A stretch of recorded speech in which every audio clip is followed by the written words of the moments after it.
പ്രബോധന രംഗത്ത് പുത്തനുണർവുമായി ലൗദി ഖുർആൻ masters club അവതരിപ്പിക്കുന്നു രാത്രി സന്ദേശം. എന്നും രാത്രി 9 മണിക്ക് യൂട്യൂബിലൂടെ പ്രസംഗ പരിശീലന കളരിയിലെ പഠിതാക്കൾ നിങ്ങൾക്കായി ഒരുക്കുന്നു. കേൾക്കുക, പ്രബുദ്ധരാവുക, മറ്റുള്ളവരിലേക്ക് എത്തിക്കുക.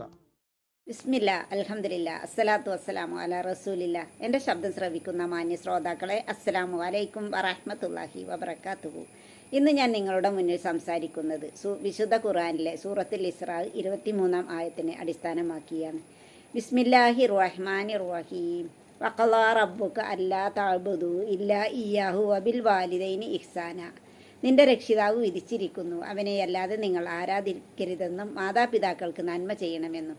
പ്രിയമുള്ളവരെ, ഈ ഒരു ആയത്തിലൂടെ ഇസ്ലാമിൻ്റെ ഏറ്റവും വലിയ സന്ദേശമായ തൗഹീദാണ് അള്ളാഹു ആദ്യം നമ്മെ പഠിപ്പിക്കുന്നത്. നമ്മുടെ നമസ്കാരം, ദുആ, നോമ്പ്, ജീവിതം എല്ലാം അള്ളാഹുവിന് മാത്രമായിരിക്കണം. എന്നാൽ അള്ളാഹു തൻ്റെ അവകാശം പറഞ്ഞതിന് തൊട്ടു പിന്നാലെ കൽപ്പിച്ചത് മാതാപിതാക്കളോട് ഏറ്റവും നല്ല രീതിയിൽ പെരുമാറാനാണ്. അള്ളാഹുവിൻ്റെ പൊരുത്തത്തിന് ശേഷം ഒരു വിശ്വാസിക്ക് ജീവിതത്തിൽ ഏറ്റവും പ്രധാനം മാതാപിതാക്കളുടെ പൊരുത്തമാണെന്ന് ഇത് നമ്മെ ഓർമ്മിപ്പിക്കുന്നു. വിശേഷിച്ച് അവർ വാർദ്ധക്യത്തിലെത്തുമ്പോൾ അവരോട് എങ്ങനെ പെരുമാറണമെന്ന് ഖുർആൻ കൃത്യമായി പറയുന്നുണ്ട്. അവരോട് ഉഫ് എന്നൊരു വാക്കുപോലും പറയരുത്. ആലോചിച്ച് നോക്കൂ, ഉഫ് എന്നത് നമ്മുടെ ഉള്ളിലെ ചെറിയൊരു അസഹിഷ്ണുത പുറത്തു കാണിക്കുന്ന വാക്കാണ്.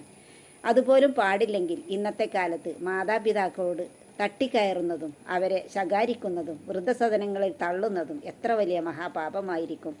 ഇന്നത്തെ തിരക്ക് പിടിച്ച ലോകത്ത് പലർക്കും മാതാപിതാക്കളോട് സംസാരിക്കാൻ സമയമില്ല.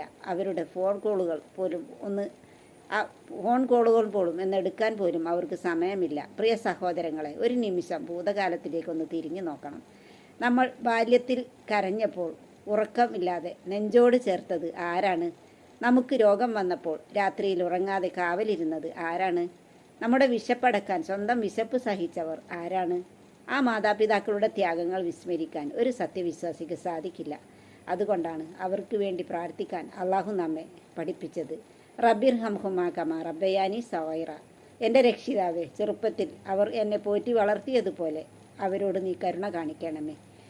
പ്രിയ സഹോദരങ്ങളെ, മാതാപിതാക്കളെ ആദരിക്കുക എന്നത് കേവലം ഒരു സാമൂഹിക മര്യാദയല്ല, അതൊരു ഇബാദത്താണ്. നമ്മുടെ മാതാപിതാക്കൾ ജീവിച്ചിരിപ്പുണ്ടെങ്കിൽ അവരെ സ്നേഹത്തോടെ പരിചരിക്കുക, അവരോട് മനോഹരമായി സംസാരിക്കുക.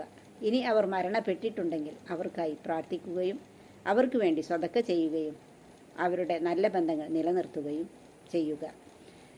അള്ളാഹു നമ്മയെല്ലാം മാതാപിതാക്കളെ ആദരിക്കുന്നവരുടെ